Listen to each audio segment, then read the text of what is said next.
we filed a complaint against William Smokey Robinson Jr. We believe that Mr. Robinson is a serial and sick rapist that must be stopped.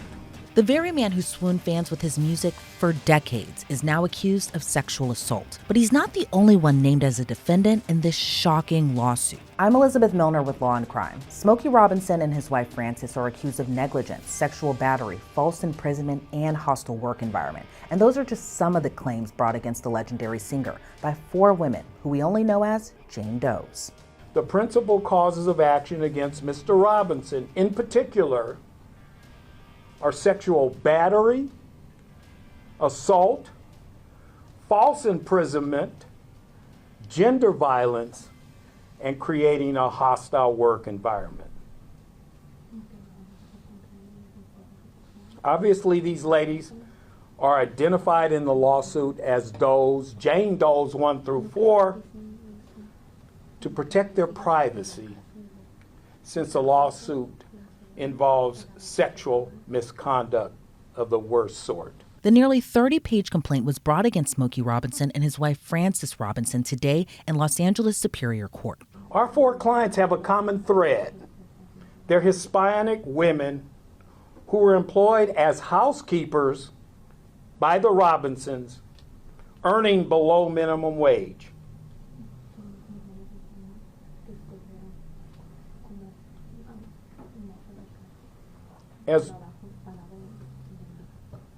As low-wage workers in vulnerable positions, they lack the resources and options necessary to protect themselves from sexual assaults throughout their tenure as employees for the Robinsons.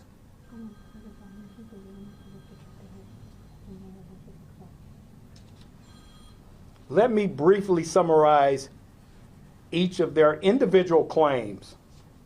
I repeat, I will not describe the details of the sexual assaults and rapes because they're too graphic and disturbing for this news conference.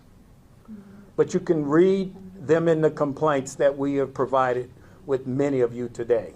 According to the court filing, Jane Doe 1 began working for the Robinsons as their housekeeper from January 3rd of 2023 up until February of 2024. She claimed she was forced to resign because Smokey repeatedly sexually assaulted and sexually harassed her. The first alleged incident happened in March of 2023. Jane Doe says she worked on the weekend for the couple. On a Saturday, the complaint says defendant Smokey Robinson would take defendant Frances Robinson to the nail salon and would rush home, knowing that he would be alone with plaintiff JD 1. Or Jane Doe 1. When Smokey came home, he allegedly would call her into his bedroom, lock the door, escort the couple's dog Shiloh out of the room, he showers, then only puts on his underwear, then would neatly place a white towel on his bed in preparation for what was about to occur. The filing goes on to say Smokey would kiss Jane Doe in her mouth, her neck, and breast. Then he would allegedly roughly penetrate her vagina with his fingers, orally copulate her, then penetrate her with his penis, which caused her great pain. The complaint alleges Smokey enjoyed ejaculating in her without using a condom. Jane Doe says she would resist, and in one attempt to stop him, she said, "You're married," and Smokey casually ignored it.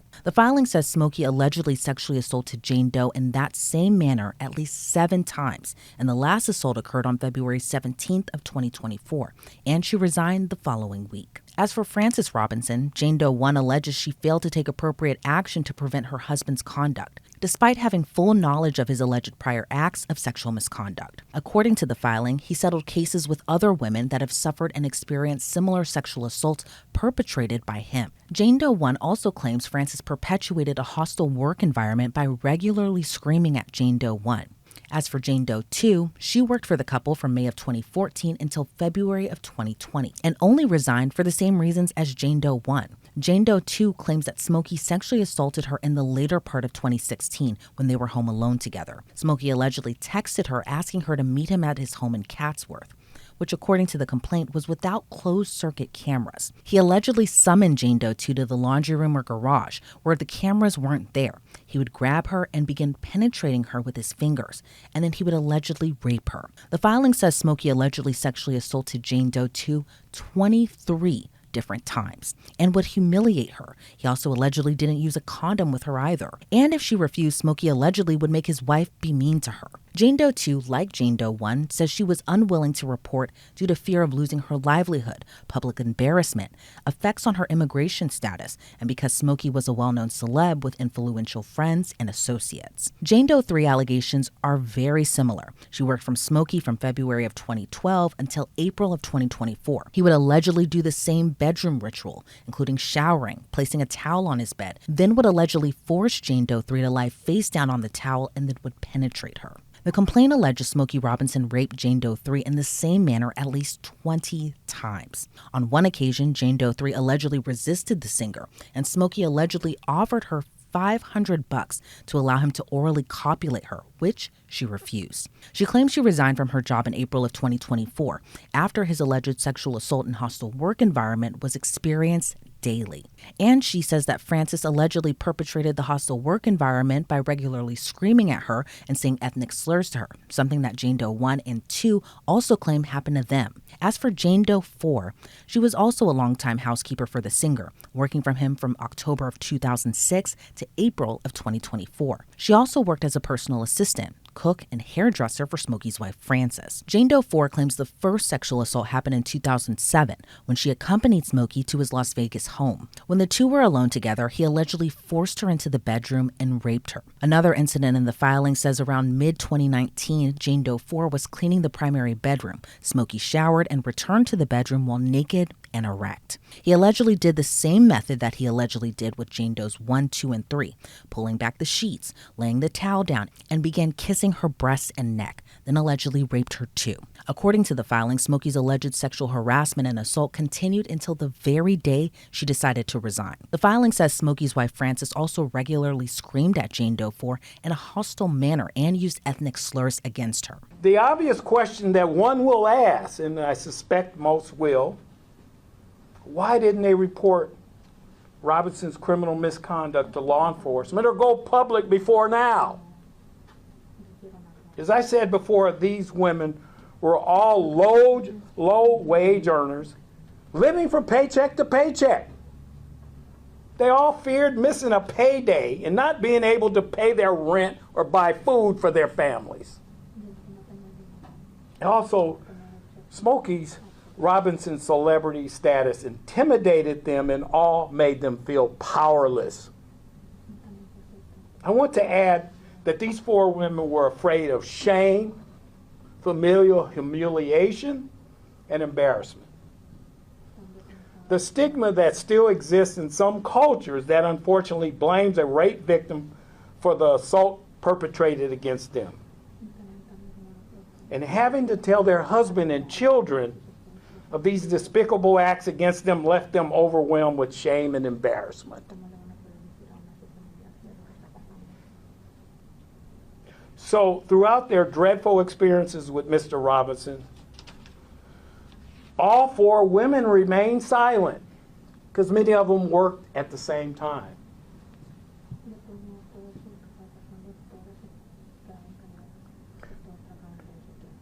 Too embarrassed to reveal their assaults by Mr. Robinson to each other.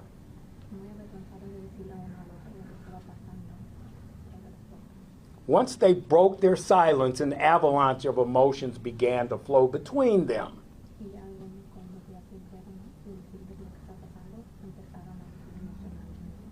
Hence, they're all here today. In addition to the allegations of rape, sexual harassment, and hostile work environment, all 4 Jane Does claimed the Robinsons failed to pay them minimum or overtime wages. They weren't provided rest or lunch breaks or provided wage statements for the hours that were worked. The 4 Jane Does are also suing for intentional infliction of emotional distress, negligent infliction of emotional distress, gender violence, failure to pay overtime wages, and more. The 4 Jane Does are also seeking damages of no less than $50 million.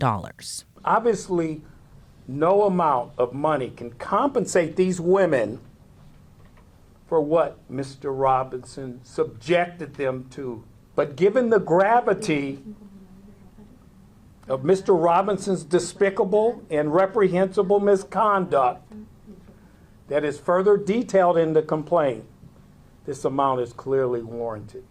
There are so many disturbing and, quite frankly, unsettling allegations mapped out in this complaint. I'm joined now by former federal prosecutor Nima Rahmani. Nima, I was pretty stunned by this complaint, especially because of these graphic details in it. What's your reaction to it? Stunned is the right word, Elizabeth. I couldn't believe it when I read the allegations in the complaint, and not just one victim, multiple victims telling very similar stories of sexual assault and vaginal rape. Really disturbing to read, And obviously, as lawyers, you think you've seen it all, but this was quite disturbing reading through the sordid details in this complaint. Absolutely. And Smokey Robinson is a legendary singer, obviously for R&B, obviously for type of love music. But this is just, I can't emphasize enough how disturbing it is. And what do you kind of make of this pattern between Jane Doe 1, 2, 3, and 4? Smokey Robinson would allegedly shower, put a towel down, and allegedly raped 4 different women, all of whom worked on his staff, all of whom were 4 Hispanic women, all now going by Jane Doe. But what's your reaction to just this, what feels like and appears like abuse of power, but also sexual assault and rape? Graphic details and very similar stories. Like you said, he would allegedly shower, he would come out, he put the towel down. Oftentimes these sexual assaults allegedly took place in parts of the home that didn't have cameras, when his wife was getting her nails done or otherwise out of the house. And you have individuals who, like you said, fall into the same uh, category of household help of a certain national origin and certain race, and you would take advantage of them, both in terms of being their employer, sexually assaulting them, groping them, even penetrating them. So really disturbing allegations. When you're handling these types of cases as a civil plaintiff's lawyer, which I am, and oftentimes people that are abusers, they are usually not abusing just one person. So when you have individuals come forward that substantiate these allegations, it can make for a much more powerful case. Yeah, and it seems like there's power in numbers when it comes to this type of thing, especially when it comes to credibility and believability at that matter as well, too. And you brought up something interesting just about this pattern and that, this sometimes doesn't start with just one victim. Sometimes there's victims before that. And obviously these allegations, these are just alleged at this point. But I found something kind of interesting in reading through the complaint is that, the Jane Doe say that Smokey has done this before and he's settled with a number of other women, even prior to these 4 Jane Does. What do you make of just that little statement in the court filing? So like you said, usually abusers have a type and they have an MO. And it doesn't matter whether you're Jeffrey Epstein, R. Kelly, and you tend to like underage victims, or you're a Harvey Weinstein or a Diddy, and you're sexually assaulting adults. Allegedly, of course. The fact that these allegations have been brought by not just these 4 women, but there's other previous claimants as well. Well, obviously the question is any of that evidence going to come in a civil lawsuit? Can they be subpoenaed to testify? Now, usually now under California law and federal law, you can't gag or have an NDA when you're talking about sexual assault. Those confidentiality agreements, they go out the window. So potentially, if there are some previous settlements, even if those settlements were confidential at the time, those victims may be able to testify in this case. And it wasn't just one defendant named in the complaint. It was another defendant, too, that's pretty important to this story and to this case, and that's Smokey Robinson's own wife, who was named as one of the defendants. And for the most part, her allegations kind of stem from a hostile work environment. You made a point earlier that, we know that these alleged victims in this case, that they are Hispanic women, and that Frances allegedly would shout out ethnic slurs to her and just would scream at them as well, too. What do you just make of her alleged involvement in all of this? Obviously, the most serious claims are the sexual assault and the rape claims, but there's other claims as well, employment claims, which can be serious. Obviously, in this case, they're less serious because of the graphic nature of the rape claims. But, you have claims of a hostile work environment, sexual harassment, right? They're employees in the home, and they can't be groped, or they can't be discriminated against, or to deal with racial slurs. I mean, that's something that's unlawful in any state, and especially in the state of California. California tends to be very employee friendly in these types of claims, and both in terms of the protections and in terms of the jury verdicts here in California.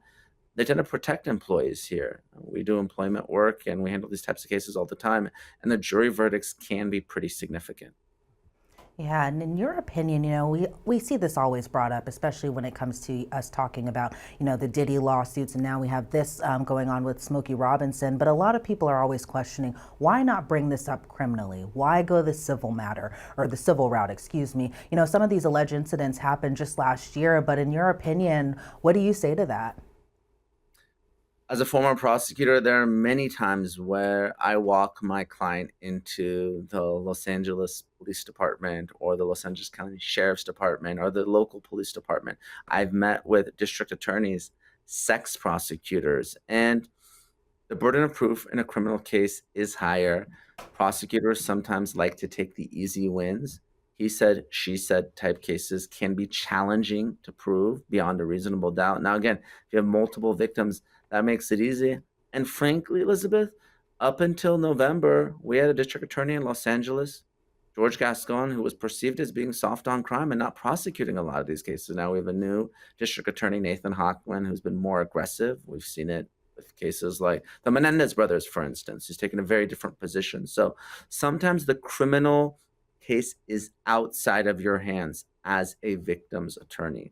Believe me, there's many times where I want the case to be prosecuted, and prosecutors just don't pick it up because they don't want to take challenging cases. And if you look at the statistics, when it comes to rape cases that are actually pursued to criminal judgment or even some sort of plea agreement, it's less than 10% because victims often don't come forward, or when they do, they're disbelieved. Law enforcement doesn't want to investigate. Maybe the claims are dated. Maybe a civil lawsuit's been filed and they think that this is all about money when it isn't. The victim just wants to get some sort of justice, even if it's civil justice, because they can control the civil case where they can't the criminal. And how kind of tough is it, especially for, alleged victims in this case being Jane Doe 1, 2, 3, and 4, to go up against a powerful figure and a powerful celebrity? Obviously, we've seen this in Diddy's case, but, in Smokey Robinson's case, it kind of weighs the same a little bit here, where we have a legendary singer. He's beloved by so many people. He's been singing for decades. I feel like a lot of people are always inclined to take the celebrity's point of view as opposed to what he allegedly subjected his victims to, and that were kind of mapped out in this complaint. And I'm kind of like catching the press conference going on right now where, the Jane Does, they're appearing in what looks like a wig and sunglasses and a mask because they're so frightful of having their names brought up, having their real names brought up, or even just showing any glimpse of what their identity is. But then you have, also the power in numbers that it's 4 different women as opposed to, Diddy's suits where, they were filed one by one and not jointly. But what's your reaction to just going against a powerful, powerful figure like Smokey Robinson? Elizabeth, it's a tale as old as time. A rich and powerful man takes advantage of that disparity in power and sexually assaults or otherwise abuses a younger woman.